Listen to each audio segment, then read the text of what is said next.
Aja Whitaker-Moore, editor-in-chief of Axios, and I'm here with Courtenay Brown, senior economic reporter and co-author of one of my favorite newsletters, Axios Macro, and we're here to talk about all the trends in Davos. Hi, Courtenay.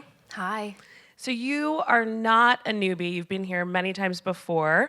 Tell me, how is this year comparing to your previous trips?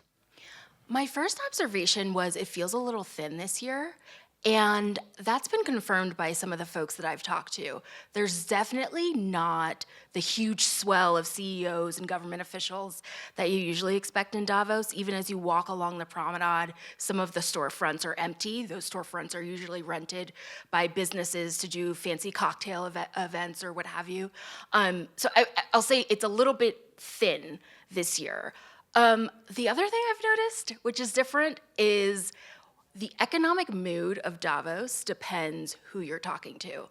And I think this is the first time that's been the case for me in Davos. Usually, if it's a gloomy feel, it's universally gloomy. If people feel good, it's universally good. This year, there is kind of this Atlantic Ocean split. The US, you talk to business leaders in the US, they feel very good about the business outlook. They feel good about the economy, low unemployment rate, strong economic growth. But our fellow Europeans, things are not looking so hot. I think they're worried about President Trump and the tariffs that he might impose on them, which would be devastating for their economies, and their economies are already struggling. And it's not a cyclical problem Europe is dealing with. It's a structural problem. They do not know what to do to grow. So that's why they're a little grumpy. So sometimes in my conversations this week with some of the Europeans, I'm like, I just need to step back for a sec, very pessimistic, Yeah. re-up my happy vibes. And your beat is the global economy. So what is the number one trend that you're seeing on the ground that people just can't get enough of? AI for the third consecutive year, which I feel like that's also strange for Davos. I feel like these things, if you will, come and go, these trends, but it looks like AI, at least if you talk to CEOs, AI is definitely here to stay. And I think I was talking to a source yesterday who laid it out really well. The interest in AI has kind of evolved over the 3 years, and here we are in the third year, which he's calling phase 3, which is this is no longer something that may happen in the future. This is happening right now, and business leaders are trying to figure out how to incorporate it into their businesses, and quite frankly, how to do it without pissing off their workers. And you've been hosting live conversations with some of the biggest names in business, including hosting a live meditation, which was one of my favorites. What was one of the most surprising things from your live interviews?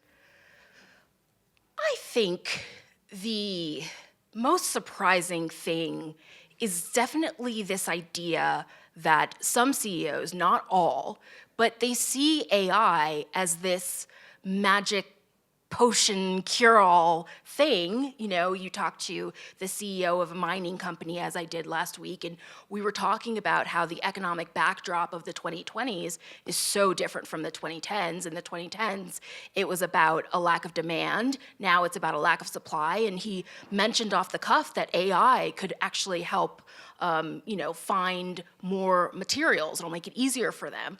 I talked to another CEO who said that, well, tariffs are probably coming, but here's some good news. You can use AI to make a digital twin of your supply chain, and you can model out all the risks. So AI is going to save us all. That seems to be the message. But there's obviously a lot of skepticism and cynicism that I have just about the timeline of that happening.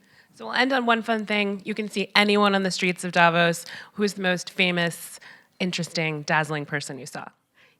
You already made fun of me for this, because all the people I see, I'm super excited about, but I don't know if the average person would be super excited about. So I saw the UK's top economic official, which was very cool. I went to a media briefing this morning. I saw billionaire Robert Smith, very cool. It's always cool to see these people in like their winter gear, their snow boots. It's too cold to wear a suit, so they're in like a puffy vest. And anyway, it's funny. I think that is exciting, universally exciting. Thank you. We're going to have to leave it there since our time is up. Thank you, Courtney. And next up, the one and only Axios publisher, Nick Johnston. Hello, I'm Nicholas Johnston, publisher of Axios, coming to you from the Promenade at Davos. We're here in the amazing Qualcomm House. We've been hosting great conversations all week, and I'm very excited to be joined by Qualcomm's Chief Sustainability Officer, Angela Baker. Angela, great to see you on the Promenade again this year. Hope you're having a great Davos. AI. Such a big topic here this year, again, as we transition from talking about AI to really implementing AI. Talk about us a little bit, what that means from a sustainability viewpoint. Sure, lots of discussions around this week. Of course, every time there's a ping that's going to the cloud, there's a huge energy use to that. Lots of solutions. You've seen people talk about nuclear. I went to a lunch on fusion. I think people are trying to figure out what is that answer to this huge pull on all of this water that's being used that needs to be cooled down to power these massive data centers to keep AI up and running. So from your viewpoint, from Qualcomm's viewpoint, what solutions do you have in your back pocket as far as how to address those huge energy needs? Yeah, so one of the things we're working on and leading on, right, is this on-device AI or AI at the edge. And what does that mean? It means, your PCs, your phones, your cars, having AI happen on device. So not every ping has to go to the cloud. There's a lot less energy that will be used for that. You can think of it as whether everything is done on device or it's a hybrid mix where only some pings are going to the cloud and other things are happening at the edge. And this is something not in theory. We had one of the phones on the stage here just earlier today where the LLMs were being answered in airplane mode without having to ping the cloud and make all those energy draws. Yes, and not only is it better for the environment, but it's more private, it's more secure, there's lots of benefits to it. So aside from AI wandering up and down the promenade this week, what else is buzzy? What else is cool? What's on your mind? Well, it's very timely. I think there's been a lot of discussion around what does this new world sort of look like for ESG, for environment, for sustainability efforts, and everyone, my fellow chief sustainability officers or others at companies are like, how do we navigate in this new world when you've got Europe with a lot of regulation, you've got the US with the new administration. I think the focus is still going to be on what are the best solutions, what makes sense for the environment, but really what makes sense from a business perspective. Right, another exciting week on the promenade. Angela, great to see you again. Thanks for watching, and see more coverage on Axios.com.